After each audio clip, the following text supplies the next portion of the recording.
في الحقيقة مواقف ألمانيا من الإبادة الجماعية في غزة قمة في التطرف واللا إنسانية.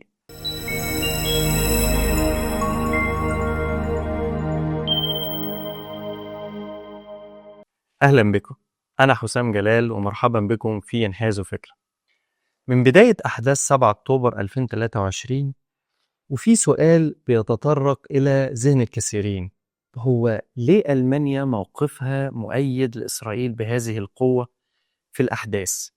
قوة لا يضاهيها إلا قوة الموقف الأمريكي، لأن موقف ألمانيا من الإبادة الجماعية اللي بتحصل في غزة موقف قمة في الدناءة والخسة والتأييد بل والمشاركة، موقف أكثر تطرفا حتى من الدولة التي أسست الكيان الصهيوني بريطانيا.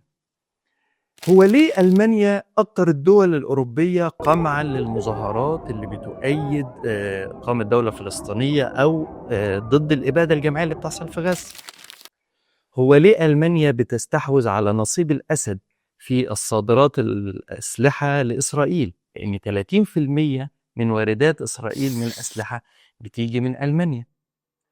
هو ليه ألمانيا بتعدل قانون الجنسية علشان يبقى فيه سؤال إلزامي حول حق إسرائيل في الوجود للمتقدمين للحصول على الجنسية الألمانية؟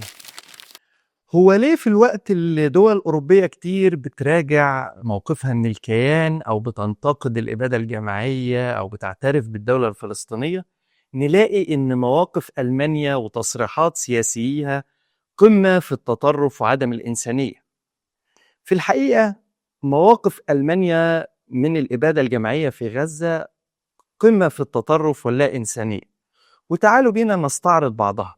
من التصريحات الفاضحة والكاشفة للموقف الألماني المتطرف في الإبادة هو أشهر تصريح للمستشار الألماني الحالي فريدريتش ميرتس، لما قال إن إسرائيل بتقوم بالعمل القذر نيابة عن الغرب.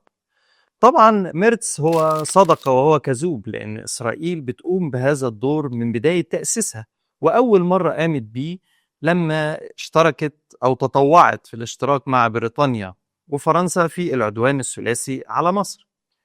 ميرتس اللي بيصرح بهذا التصريح المتطرف بنلاقيه مش قادر يمسك دموعه لما كان بيفتتح كنيس إسرائيلي في ألمانيا من كام يوم، أو كنيس يهودي في ألمانيا من كام يوم، فهنلاقيه دموعه نزلت وتأثر وقعد يذكر المعاناة اللي كان بيعانيها اليهود في ألمانيا، وإزاي إنها كانت معاناة شديدة في الهولوكوست.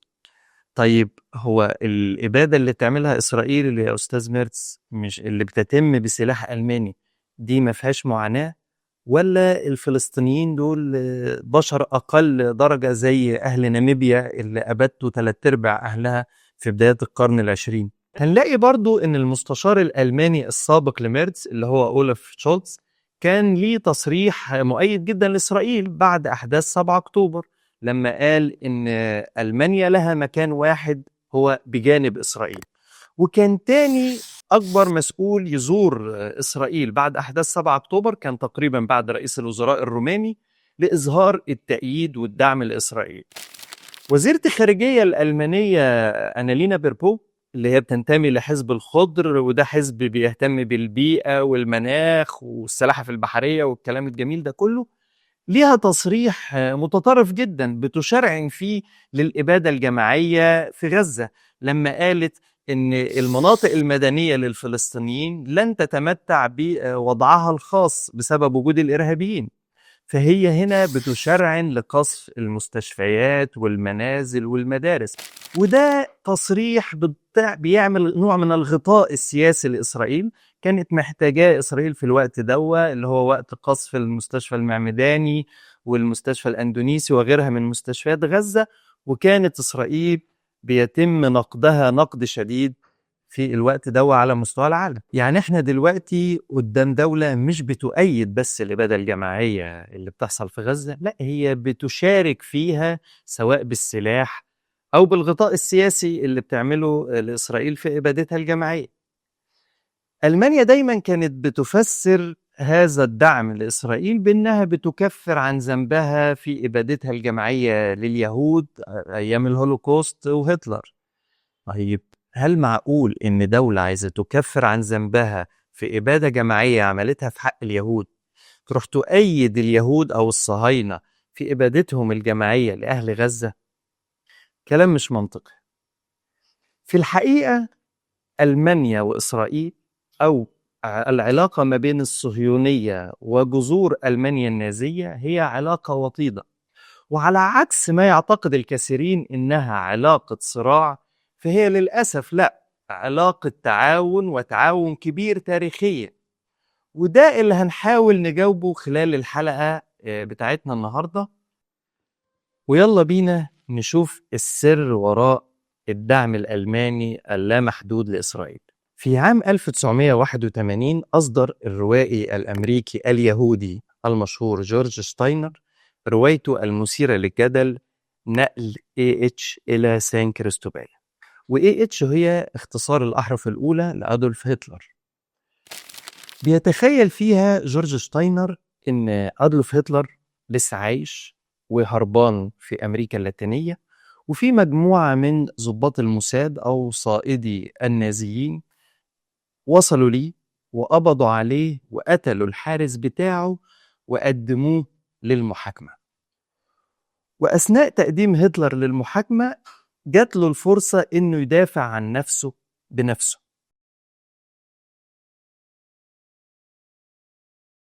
أول ما هتلر بدأ يدافع عن نفسه قال لهم مين اللي قال إن فكرة الجنس الآري المتفوق على باقي الأجناس دي فكرة من بنات أفكاري؟ دي أكاذيب. الفكرة دي أنا اتعلمتها من كتابكم المقدس من العهد القديم. اتعلمت إن انتوا شعب الله المختار، وإن انتوا الشعب اللي اختاروا ربنا لنفسه، وإن انتوا الشعب النقي اللي عايز يبعد عن باقي الشعوب الأخرى النجسة. اتعلمت منه بطولات يوشع بن نون الدموية. كتابكم ده يفوح بالدم والإرهاب. وراح قال لهم يا سادة، عنصرياتي هي محاكاة ساخرة لعنصرياتكم. هتلر كمل دفاعه عن نفسه أمام المحكمة وقال لهم أنا مش أسوأ واحد، وأنا مش أصل الشرور. تقدروا تقولوا لي كم مليون اتقتلوا في أفريقيا؟ ملايين. ساعتها أنا كنت لسه صبي صغير. تقدروا تقولوا لي كم مليون اتقتلوا في روسيا على إيد ستالين؟ ساعتها أنا كنت كاتب مغمور في ميونخ. يا سادة، الشر موجود في النفس البشرية، أنا مجرد أداة لإخراج هذا الشر اللي ممكن يطلع في المستقبل. ويستمر جورج شتاينر في إلقاء قنابله الفكرية على لسان هتلر أثناء محاكمته، ويقول أنتوا عارفين كتاب الدولة اليهودية لتيودور هيرتز المؤسس الصهيونية؟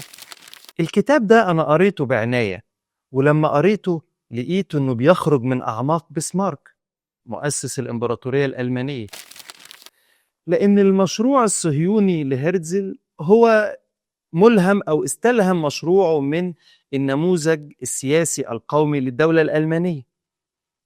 وراح هتلر قال لهم يا سادة، هو مين اللي أسس إسرائيل؟ أنا ولا هرتزل؟ هل كان ممكن تبقى فلسطين إسرائيل لولا المذبحة اللي أنا قمت بيها؟ مذبحتي هي من أعطتكم الشجاعة على الظلم. مذبحتي هي من أعطتكم الشجاعة على طرد العربي من بيته وحقله. لولا مذبحتي لم تكن إسرائيل موجودة. وراح بص لجنة المحكمة وقال لهم سأقول كلماتي الأخيرة: لقد اكتسبت عقيدتي من عقائدكم، والرايخ الثالث هو من ولد إسرائيل. وختم هتلر كلماته أو دفاعه عن نفسه بالكلمات دي. الرواية بتنتهي بالكلمات اللي دافع بيها هتلر عن نفسه.